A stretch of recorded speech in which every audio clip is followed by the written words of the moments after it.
अलीगढ़ को ताला और तालीम की नगरी कहा जाता है और ताले की बात पर है क्योंकि राजनीतिक चल रही है। 2024 का चुनाव चल रहा है। अलीगढ़ में दूसरे चरण में चुनाव होना है। आगे किसके ऊपर अलीगढ़ का ताला लगेगा ये आने वाला वक्त बताएगा। देखिए, अलीगढ़ की अगर बात करें तो अलीगढ़ में 19,90,000 के आसपास टोटल मतदाता हैं और वहीं आखिर किसके मुद्दे और क्या क्या रहने वाले हैं जानकारी करेंगे। हमारे साथ तमाम जो जर्नलिस्ट हैं वो हमारे साथ में मौजूद हैं। आखिर क्या अलीगढ़ के सांसद सतीश गौतम जो कि 2 बार से मौजूदा सांसद हैं, बीजेपी भारतीय जनता पार्टी ने उनको एक बार फिर मौका दिया है, क्या वो दोबारा सांसद बनेंगे या 2004 में कांग्रेस के रहे सांसद वीरेंद्र सिंह जो कि अब सपा का दामन थामे हुए हैं वो अभी मैदान में, क्या उनको जीत मिलेगी या फिर हितेंद्र कुमार और बंटी उपाध्याय एक ब्राह्मण चेहरा होने के नाते वो भी मैदान में है। आखिर ताज किसके सर बनेगा ये तो आगामी वक्त बताएगा। लेकिन अलीगढ़ में चुनावी माहौल क्या है ये जानने के लिए तमाम जर्नलिस्ट हमारे साथ में मौजूद हैं। हमारे साथ में एक वरिष्ठ जर्नलिस्ट हमारे साथ में मौजूद हैं। बाबूजी, इस बार का चुनाव किस ओर जाने वाला है और चुनावी समीकरण आपके हिसाब से क्या कहते हैं? वर्तमान में कोई परिवर्तन दिखाने की स्थिति में नहीं है कि एक दल जो वर्तमान सत्ता में है वो जाकर के कोई दूसरा सत्ता में आ जाएगा, क्योंकि ये अतरौली से लेकर के खैर और इगलास तक जो वोटर हैं वो इसी से जुड़े हुए हैं अभी वर्तमान पार्टी से ही। रही बात ये कि जब तक इन पर नियंत्रण नहीं होगा, जब तक दल बदल कानून लागू नहीं होगा, एक दल बदल कानून लागू हो। दूसरी बात, जो एजेंसी जांच करने वाली हैं, चाहे ईडी है, चाहे सीबीआई है, चाहे कोई है, उनको ये अधिकार हो कि वो जांच तो करें, लेकिन अगर किसी के खिलाफ कार्रवाई है तो न्यायालय जाएं और वहाँ से आदेश ले करके आएँ। ये तरीका जो है छापा मार करके उठा के ले आए और जेल में बंद कर दिया। मुख्यमंत्री भी जेल में बंद है, केजरीवाल कोई हो, मुख्यमंत्री वो नहीं है, वो तो कहा कि वो वहाँ का बच गया था, वो अपना त्यागपत्र देकर हैं। लेकिन सवाल ये है कि ये प्रॉपर्टी तो बदलनी पड़ेगी कि अगर जो है कहा कि एक दरोगा जी के आए और उनके यहाँ किसी ने रिपोर्ट लिखा दी, मुख्यमंत्री को ही पकड़ कर ले आए, बंद कर दिया। ये नियम साफ करना पड़ेगा। वो जाएं, आरोप लगा करके न्यायालय जाएं और वहाँ से आदेश लें। बाबूजी, विपक्ष भी ये कहता है कि जो एजेंसियाँ चाहे ईडी हो, सीबीआई हो, उसको बीजेपी ने एक मोहरा बनाया हुआ है और उनके बेस में वो काम कर रही है। बीजेपी में आ जाए तो सब ठीक है। उनको कितनी मदद मिलती है और कितना उसमें दिलचस्पी लेते हैं, लेकिन वो लोग जो काम कर रहे हैं उनको अधिकार है तो अधिकार का प्रयोग कर रहे हैं। अब वो ये उनके सत्तारूढ़ दल लोगों पे तो कर नहीं सकते। सत्तारूढ़ दल में निरे अपराधी जो है वर्तमान में इनका वो लेकर के आए हैं, उन पर जो है ऐसे कानून हैं, इतने उन पर आरोप हैं कि अगर उन पर कार्रवाई की जाए तो क्या वो न्यायालय में जाने के क्या जेल में पड़े रहेंगे। बाबूजी, अलीगढ़ का माहौल, क्योंकि आपने अलीगढ़ में तमाम चुनाव देखे हैं, अपने सामने देखा है, तो इस बार का अलीगढ़, क्योंकि 4.5 लाख अलीगढ़ में मुस्लिम वोटर है, लगभग एक भी मुस्लिम प्रत्याशी मैदान में नहीं है। क्या लग रहा है ये मुस्लिम प्रत्याशी बसपा या गठबंधन में जाएगा या बीजेपी को कुछ फ़ायदा होने वाला है कि मुस्लिम भ्रमित होगा? मुस्लिम अभी कोई चीज़ तय नहीं कर पाए हैं और न स्थिति दिखाई दे रही है। हमारे वाइस चांसलर ही बीजेपी में चले गए, बिल्कुल, जबकि उनका कोई पहले से ऐसी देख रेख नहीं थी कि वो बीजेपी में जाएंगे या इसमें जाएंगे, लेकिन चले गए। लेकिन वो वहीं के वहीं बैठे हैं, उनको भी कुछ मिला नहीं वहाँ। इसलिए मुसलमान किस बल पे करेगा? यूनिवर्सिटी में आप मामले आपस के ही झगड़े के चल रहे हैं, रोज़ कोई ना कोई नई घटना हो जाती है, उस पर ही नियंत्रण नहीं है। अभी बीसी नहीं तय कर पाए और वहाँ रोज़ कोई घटना हो जाती है, वो पुलिस में भी जाती है, यहाँ भी जाती है, तो क्या यूनिवर्सिटी कैसे तरक्की कर लेगी और कहाँ अपनी पुरानी जगह पहुँच जाएगी? तो ये बहुत सी चीज़ें हैं जो एक जगह जुड़ी नहीं हैं और इनको रोकथाम के लिए कोई कार्रवाई नहीं है सरकार में। नहीं, सरकार जो है ये सत्तारूढ़ दल विपक्ष पे आरोप लगा करके चलता रहे, विपक्ष उन पे आरोप लगा के, कोई हल थोड़ी है। आप बात करनी है तो कॉन्स्टिट्यूट बात करिए, दोनों अपनी वो बात करिए कि जनहित की क्या बात है, क्या रास्ते पे चला जाए जिससे कि हम खड़े हो जाएं। मैं तो उस वक्त से हूँ जब से यहाँ जो है कि ये था ही नहीं, इतना था ही नहीं। और यही नहीं, इतने अखबार भी यहाँ नहीं आते थे। वो वहाँ से निकलता था कानपुर से, वो निकलता था वहाँ से, और जो निकलते थे तो वो वहाँ से दिल्ली वाले ही पेपर यहाँ आते थे सब। उनमें भी करारा हो गया, पेट्रियट भी गया, इंडियन एक्सप्रेस भी गया, ये सब एक एक करके लिए चले गए। तो आप प्रेस वाले खड़े कहाँ, किससे लड़ेंगे? मैं ही प्रेस का मारा हुआ हूँ, मेरा रुपया चाहिए उन पे, उन्होंने अखबार बंद कर माहौल अब अलीगढ़ का जो वोटर है उसको लेके अब क्या कहना चाहेंगे? क्या लग रहा है कि जहाँ तक अलीगढ़ के वोटर की बात है, वो कोई ऐसी स्थिति में नहीं है, न कोई ऐसा ग्रुप बना हुआ है। बीजेपी अपनी जगह खड़ी हुई है, बीजेपी खड़ी रहेगी। बीजेपी अपनी जगह खड़ी हुई है और खड़ी रहेगी। अब क्या लग रहा है आखिर माहौल किस तरफ जाने वाला है? मैं गुरुजी आपसे पहले जानकारी करता हूं, क्या लग रहा है कि क्योंकि मुकाबला त्रिकोणीय देखने को मिल रहा है, 19,90,000 के आसपास वोटर हैं। क्षत्रिय लोग उपेक्षा बीजेपी पर लगाया कि बीजेपी हमारी उपेक्षा कर रही है, हमारे लिए प्रत्याशी नहीं दिए गए। क्षत्रिय समाज नाराज है। क्या ब्राह्मण 2 जगह, एक क्योंकि हितेंद्र कुमार और बंटी उपाध्याय वो भी टिकट ले आए हैं और राष्ट्रीय उपाध्यक्ष भी हैं वो ब्राह्मण महासभा के, तो क्या लग रहा है इस बार का चुनाव किस माहौल में जाने वाला है? नजरिए क्या क्या निकल कर आने वाले? इस बार अलीगढ़ का चुनाव त्रिकोणीय संघर्ष में फंस चुका है। आज की डेट में 3 प्रत्याशी जो मैंने, भाजपा से सतीश गौतम हैं, बीएसपी से हितेंद्र बंटी हैं, गठबंधन से चौधरी विजेंद्र सिंह हैं। तो तीनों कैंडिडेटों में से कोई कैंडिडेट ये नहीं कह सकता है किसी भी पूरे समाज का वोट मेरे पास है। हाँ, अब बात करें यहाँ की जो निर्णायक भूमिका है मुस्लिम समाज की, मुस्लिम समाज जरूर समाजवादी पार्टी के प्रत्याशी के साथ है। पूरा मुस्लिम समाज ये देख रहा है कि वो वोट उसको करेगा जो भाजपा के फाइट में होगा। भाजपा को शहर की पार्टी कहते थे, यहाँ तक कि वैश्य समाज की बात की जाए, वैश्य समाज भाजपा का परंपरागत वोट रहा है, मगर इस चुनाव में वैश्य समाज भी भाजपा से नाराज़ है। उसकी नाराज़गी अभी वैश्य समाज के जो मेला निकले उनमें भी देखने को मिली।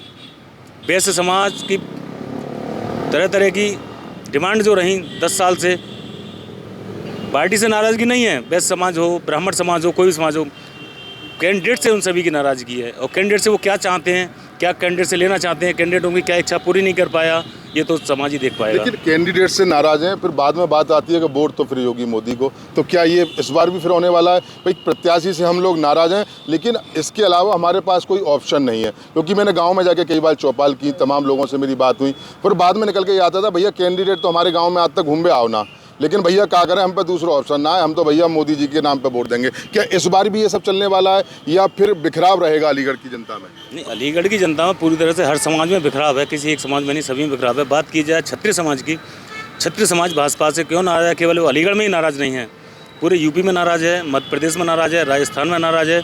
क्षत्रिय समाज की जो ऊपर से गृह मंत्री अमित शाह जी, यूपी के मुख्यमंत्री योगी जी के बीच में जो तनातनी चल रही है, उसका रिजल्ट है कि क्षत्रिय समाज इस बार भाजपा के साथ नज़र नहीं पड़ रहा है। इस बार के चुनाव की बात करें, हितेंद्र कुमार और बंटी कहीं ना कहीं राज पैलेस के बड़े करीबी माने गए हैं, अब मैदान में आ रहे हैं। देखिए, क्योंकि यहाँ की हर राजनीति का अलग समझ है और सबसे बड़ी बात यह है कि लगभग 4.5 लाख के आसपास यहाँ मुस्लिम वोटर है अलीगढ़ में, और कोई भी मुस्लिम प्रत्याशी मैदान में नहीं है, तो इसका इम्पैक्ट क्या पड़ेगा?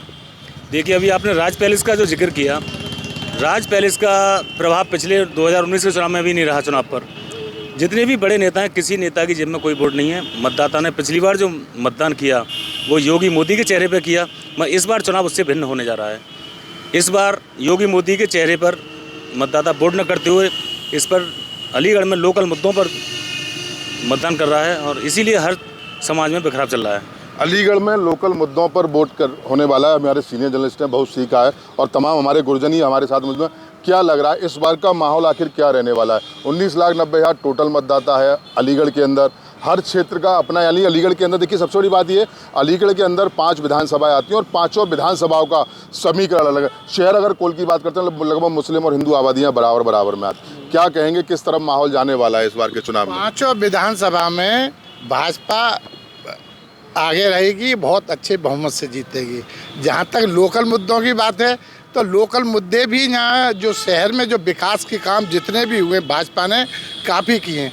पिछली जो एक दूसरा कैंडिडेट विजेंद्र हैं, वो भी पहले सांसद रह चुके हैं और 2004 में जब रहे, उनके समय में कोई काम नहीं हुआ। नाराज़गी उनसे भी है, जाट समाज के ही लोगों में उनके प्रति नाराज़गी है। और जहाँ तक नाराज़गी वाली बात है, वो हर इलेक्शन में रहती है। पिछले अभी महापौर के इलेक्शन में भी था, और वही लोग उस समय भी नाराज़ थे, और लास्ट टाइम पे उन्होंने भाजपा को ही वोट किया। ये नाराज़गी रहती है, लेकिन जिस दिन हम वोट करने जाते हैं उस दिन हम योगी मोदी के नाम पे वोट देते हैं, देश के नाम पे, देश के विकास के नाम पे वोट देते हैं। और जहाँ तक मुस्लिम वोटर की बात है, इस समय चूँकि कोई मुस्लिम कैंडिडेट नहीं है, इसलिए वो अभी असमंजस की स्थिति में है, लेकिन लास्ट में वो भी सपा को ही वोट करेगा। मुस्लिम कैंडिडेट सपा को वोट करेगा।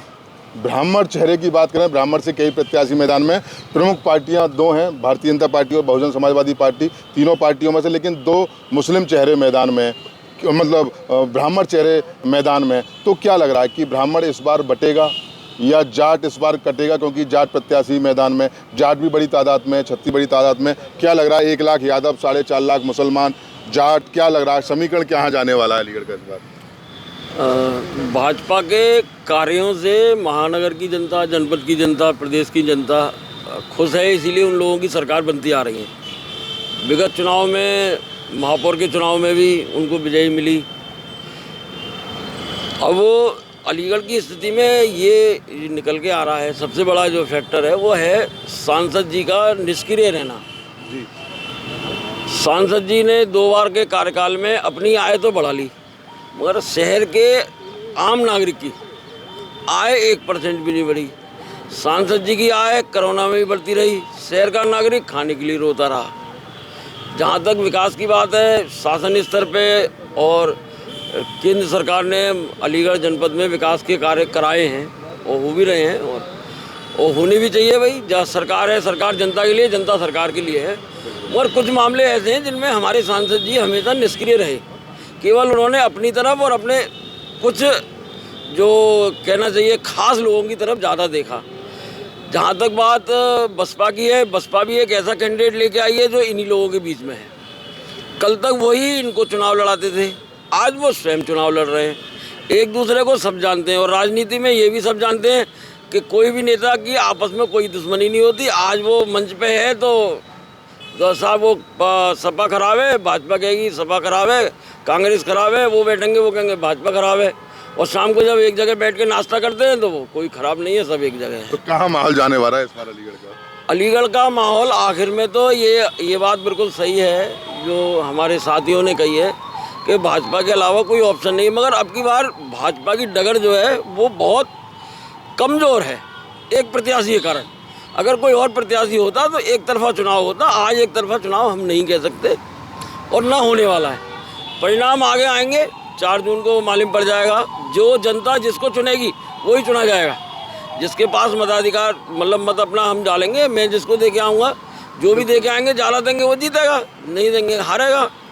इसमें कोई मतलब संदेह की बात नहीं है। अब देखिए 22 तारीख को माननीय प्रधानमंत्री जी आ रहे हैं अलीगढ़ में सभा करने।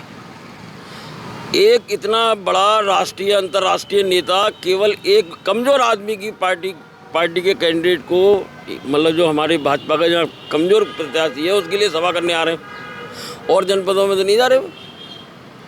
तो इससे आकलन का। और रही बात मुस्लिम मतदाता की, तो मुस्लिम मतदाता का तो ध्येय एक है, जो भाजपा को हराए उसे हम वोट देंगे। हरा कौन रहा है भाजपा? भाजपा के टक्कर किससे लग रही है? मेरा ये मानना है कि भाजपा के अगेंस्ट जो है वो बसपा भी है, मैदान में है, क्योंकि बसपा का अपना एक परंपरागत वोट है, वो उसके साथ खड़ा रहता है। सबने देख लिया, पहले भी करके देख लिया। हमारे अलीगढ़ में अनुसूचित जाति से एमएलए काफ़ी रहे, उसके बाद भी कम वोट आए। बसपा के पूर्व में मेयर भी रहते सर था ही, बसपा में मेयर था। और ये चीज़ हम सोचें आज के मुसलमान सपा को ही चला जाएगा, ये भी गलत है। कल को हो सकता है बसपा के प्रत्याशी की स्थिति ज़्यादा है, उन्हें मजबूत दिखाई दे, तो हो सकता है कि वो बसपा की तरफ भी ट्रांसफ़र हो जाए। बसपा की तरफ भी भैया वोट ट्रांसफ़र हो जाए। क्या माहौल लग रहा है अलीगढ़ का? तमाम चुनाव आपने देखी हैं, तमाम लोगों से आपकी पर डे चुनावी मुद्दों को लेकर बात होती है। क्या माहौल भैया निकल कर अलीगढ़ का सामने साफ तौर से आ रहा है? क्योंकि जाट वोट कहीं खपा, और सबसे बड़ी बात यह है कि सांसद का विरोध बताया जा रहा है। क्या ये विरोध भारी पड़ने वाला है, और लास्ट में योगी मोदी के नाम पे ही, मोदी योगी के नाम पे ही चुनाव होना है? बिल्कुल सही कह रहे हैं आप। सांसद का विरोध तो रहा है, निश्चय विरोध रहा है, इसमें कोई दुराय नहीं है। लेकिन यहाँ तक अलीगढ़ के इलेक्शन की बात है, जैसे आपने कहा मोदी योगी तो हैं ही अपनी जगह, और मुसलमानों ने अपना मन बना लिया। खाली अलीगढ़ की बात नहीं कर रहा हूँ मैं, ऑल ओवर इंडिया इस तरफ मन बनाया हुआ है, वो कांग्रेस की तरफ जाएगा।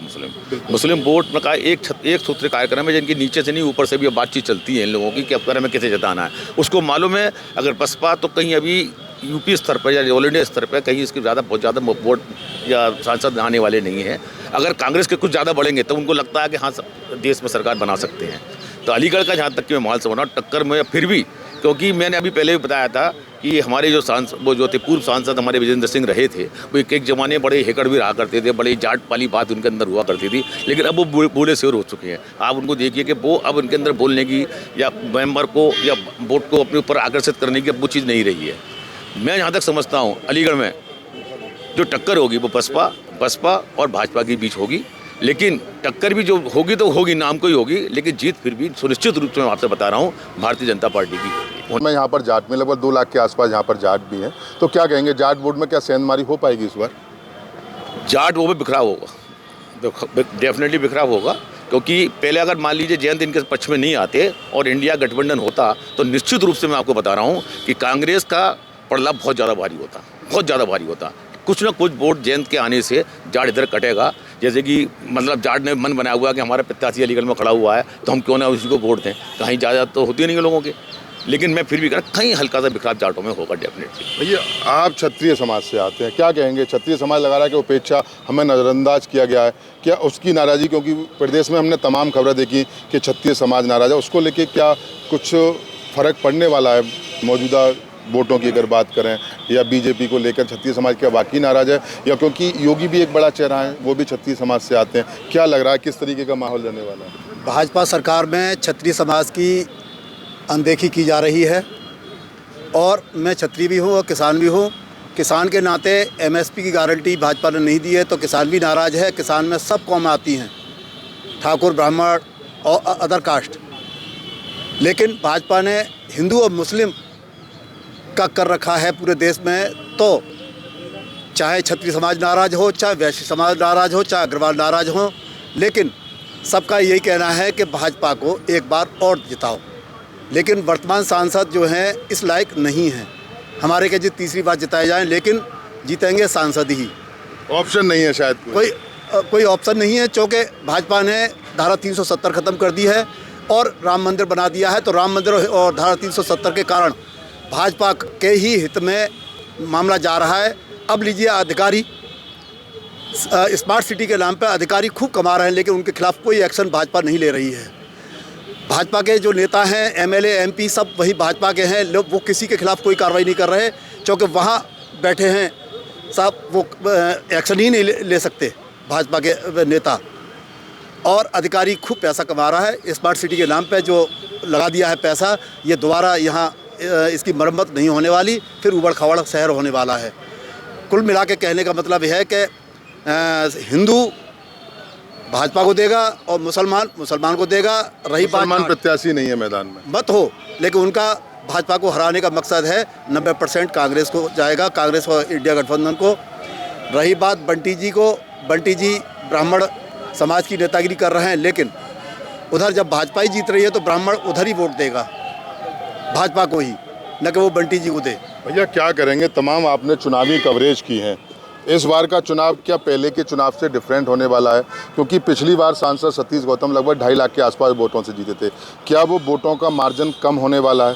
क्योंकि एक ब्राह्मण बड़ा चेहरा भी मैदान में है, बसपा का दामन थामे हुए, क्षत्रिय समाज थोड़ा सा नाराज है, एक जाट प्रत्याशी मैदान में पूर्व में सांसद भी रह चुके हैं। पिछली बार के अगर मुकाबले की बात करें तो बसपा दूसरे नंबर पर आई थी, तो क्या कहेंगे किस माहौल में लगने वाला है अलीगढ़?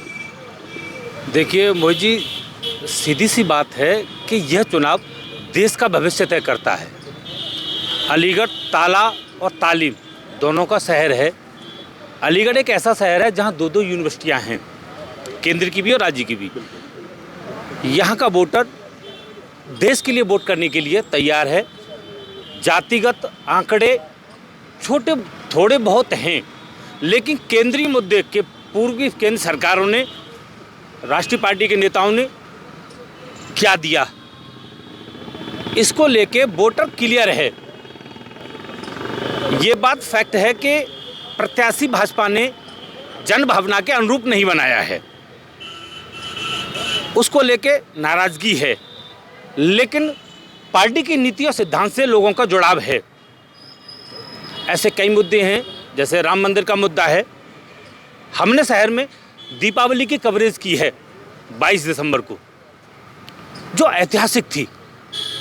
जैसी कभी दीपावली पे दीपावली नहीं मनी, वैसी राम मंदिर में मनी थी। इसके साथ साथ धारा 370 वाला मामला, देश में विकास, लोग देख रहे हैं कि सड़कों का जाल है, ये देश का भविष्य तय करता है। पढ़ा लिखा वोटर है, वोट डालने के लिए अलीगढ़ में मजबूर है सांसद सतीश गौतम के लिए। भैया मजबूर बताए जा रहे हैं क्योंकि कह रहे हैं कि प्रत्याशी ठीक नहीं है, लेकिन ऑप्शन कोई दूसरा नहीं है, क्योंकि अब ये चुनाव राष्ट्र के चुनाव के लेके तुलना की जा रही है, क्योंकि राष्ट्र का चुनाव है, राम मंदिर की बात आ रही है, धारा 370 की बात आ रही है, तमाम चुनाव भैया आपने देखे हैं। क्या लग रहा है इस बार का समीकरण क्या बैठने वाला है? क्या मुसलमान वाकई असमंजस में होने वाला है या एक तरफा जाएगा?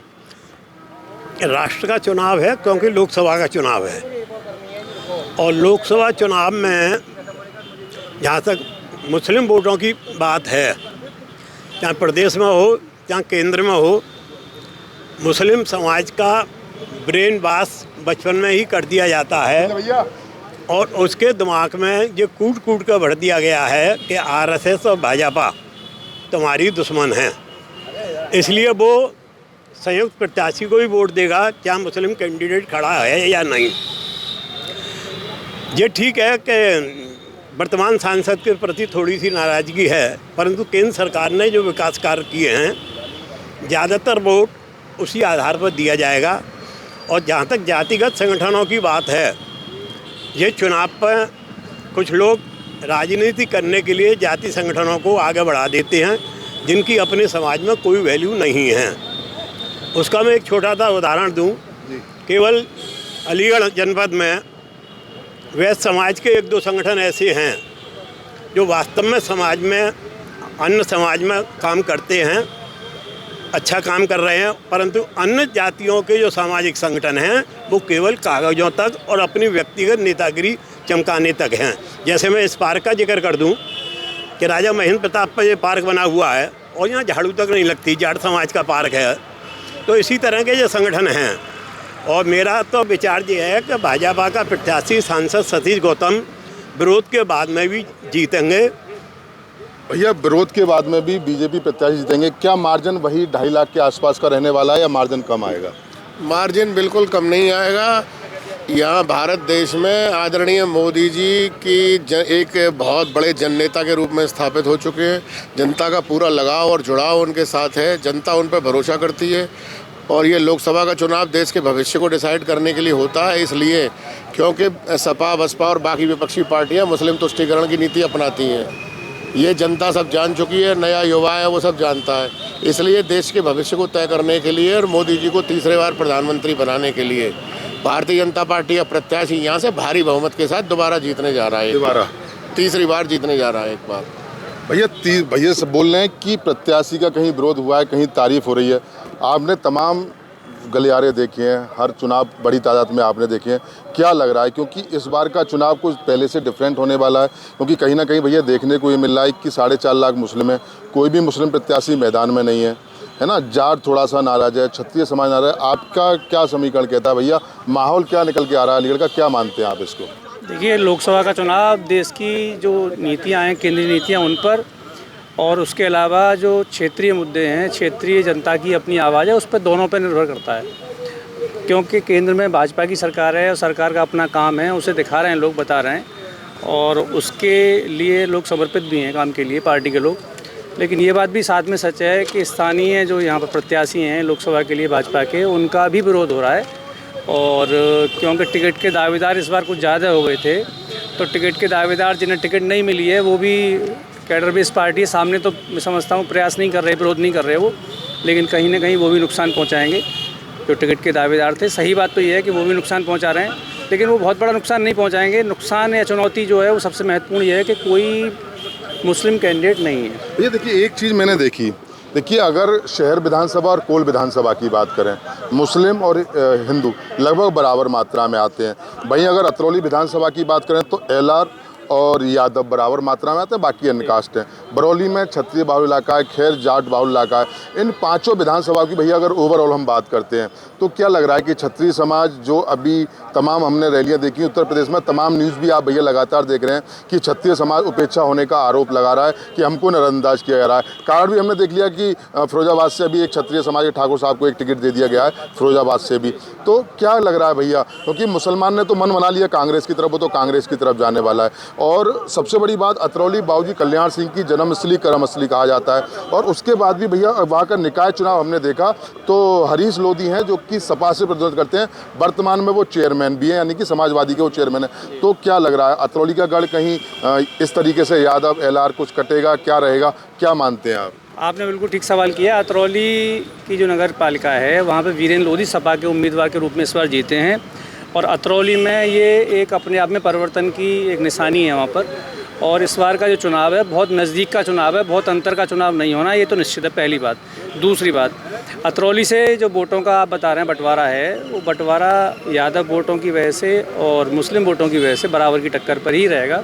और व्यक्तिगत रूप से क्योंकि वहाँ पर माननीय सांसद राजू भैया जी हैं, वहाँ से भाजपा का क्षेत्र है वो पुराना बाबूजी का, तो वहाँ पर भी उनका अपना चुनाव होने की वजह से मुझे लगता है वो निजी उतना ध्यान नहीं दे पाएंगे। बाकी जनता जहाँ जिसको वोट देना वहाँ देगी, लेकिन जो व्यक्तिगत एक प्रयास होता है वो प्रयास शायद वहाँ नहीं हो पाएगा। और खैर में अनूप वाल्मीकि जी हाथरस से लड़ने चले गए तो वहाँ पे भी पार्टी को नुकसान मिलेगा। तो चुनाव अब जनता के बीच रह गया है। कयासों के आधार पर यह कहना मुश्किल है कि हार जीत किसकी होगी, लेकिन हार जीत बहुत लंबी नहीं होगी, ये निश्चित है। मामला फंसा हुआ लगा, आमने सामने का चुनाव है, बहुत नज़दीक का चुनाव है और उसके कई कारण हैं। टिकटार्थी ज़्यादा थे, मुस्लिम कैंडिडेट कोई नहीं है, ये दोनों बहुत ही महत्वपूर्ण बातें हैं। देखिए भैया क्या कहना चाहेंगे, आपने तमाम इलेक्शन देखे हैं, आपके सामने इलेक्शन हुए हैं। अतरौली विधानसभा की बात करें, बाबूजी कल्याण सिंह का गढ़ है, लेकिन वहाँ पे भी थोड़ा सा, क्योंकि अभी सपा का वहाँ पे नगर पंचायत चेयरमैन है। खैर में भी भैया ने बताया कि खैर से मौजूदा जो एमएलए हैं अनूप वाल्मीकि, उनको हाथरस का प्रत्याशी बना दिया गया है ना, मौजूदा वर्तमान में वो मंत्री भी हैं। तो क्या लग रहा है इस बार का समीकरण जो है, अलीगढ़ का माहौल क्या होने वाला है और किस तरफ जनता का रुख जाने वाला है? देखिए, आपने पहले अतरौली की बात की है, मैं आपको बता दूं अतरौली केवल नगर पालिका का चुनाव नहीं है, अतरौली पूरी विधानसभा है और वहाँ से संदीप सिंह जी हमारे राज्य मंत्री भी हैं और वर्तमान सांसद प्रत्याशी सतीश गौतम जी के साथ में लगातार चुनावी सभाएं और लोगों के बीच जा रहे हैं और उनको भी लगभग 38,000 वोटों से वहाँ पे जीत हासिल हुई थी पिछले चुनाव में।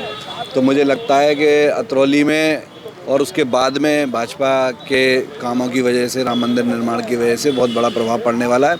और लोध जो मतदाता जो वहाँ पे महत्वपूर्ण माना जाता है, हालांकि कुछ लोध मतदाता बरौली विधानसभा में भी आ गए हैं अब, लेकिन फिर भी वो भाजपा का पारंपरिक वोटर है। और इसके अलावा जो अन्य जातियों के वोट हैं, मुझे लगता है कि लोकसभा के चुनाव में यादव जाति भी जो है, हमारे साथी जो हैं यादव हैं, वो भी वर्तमान सांसद सतीश गौतम को और भाजपा के पक्ष में मतदान करेंगे और इसलिए वहाँ पे बहुत ज़्यादा ध्रुवीकरण होने वाला नहीं है। मुझे लगता है कि वहाँ पे बहुत बड़ी जीत हासिल होगी। और जहाँ तक खैर की बात है, खैर में भी ब्राह्मण और जाट दोनों ही लोग पिछले कई चुनावों से भाजपा को वोट देते आ रहे हैं। तो जो आप एक छोटे चुनाव की बात कर रहे हैं कि नगर पालिका या नगर पंचायत का जो चुनाव, वो बहुत छोटा चुनाव है और हर चुनाव अपने अलग अलग मुद्दों पर लड़ा जाता है। ये लोकसभा का चुनाव देश के मुद्दों पर लड़ा जाने वाला चुनाव है, तो इसलिए वहाँ पे देश के मुद्दे महत्वपूर्ण होंगे। बाकी स्थानीय, स्थायी और जो अन्य मुद्दे हैं वो गौड़ हो जाएंगे, मुझे ऐसा लगता है। जीत का आकलन क्या पहले वाला रहेगा, उससे बढ़ेगा या कम होगा, कैसा मुकाबला देगा? जो समीकरण हैं उसके हिसाब से हो सकता है कि जीत कुछ कम हो, लेकिन भाजपा के प्रत्याशी मुझे लगता है कि सहजता से अपनी जीत हासिल कर लेंगे। देखिए बिल्कुल, ये तमाम जो सीनियर जर्नलिस्ट हैं ये हमारे साथ में मौजूद हैं। हमने इनसे लगातार अलीगढ़ के मुद्दों में और अलीगढ़ के समीकरण को लेकर बात की। देखिए सबसे बड़ी बात यह है कि अलीगढ़ जो लोकसभा अलीगढ़ है उनमें 5 विधानसभाएं और 5 विधानसभाओं का समीकरण अपना अलग अलग है। शहर विधानसभा की बात करें, अगर कोल विधानसभा की बात करें तो वहाँ हिंदू और मुस्लिम लगभग बराबर आए जाते हैं। और वहीं अगर अतरौली अगर हम विधानसभा की बात करते हैं तो लोधी और यादव लगभग वहाँ बराबर के हैं। वहीं अगर खैर विधानसभा की बात करें, खैर विधानसभा में ब्राह्मण वोट और जाट वोट अहम भूमिका निभाता है। अगर वहीं बरौली विधानसभा की बात करें तो हमारा क्षत्रिय वोट अपने आप में अहम भूमिका रखता है। तो तमाम बात हुई, तमाम मुद्दों को लेकर इनकी बात हुई। तो तमाम सीनियर जर्नलिस्टों का साफ तौर से कहना है कि बीजेपी के जो प्रत्याशी हैं जीत तो आसानी से जाएंगे, लेकिन कहीं ना कहीं जो मुकाबला है वो अब सपा और बीजेपी को वो देखने को मिलता है। हालांकि कुछ लोगों ने त्रिकोणीय मुकाबला भी देखने को बताया है। आखिर ताज किसके सर बंधेगा ये तो आगामी वक्त बताएगा, क्योंकि 4 जून को पूरी पिक्चर क्लियर हो जाएगी। लेकिन कहीं ना कहीं जो मौजूदा सांसद है उनका बताया जा रहा है कि जीत का मार्जिन हल्का सा कम जरूर हो सकता है। मैं सहयोगी नरेंद्र प्रताप सिंह के साथ मोहित गुप्ता, TV9 अलीगढ़।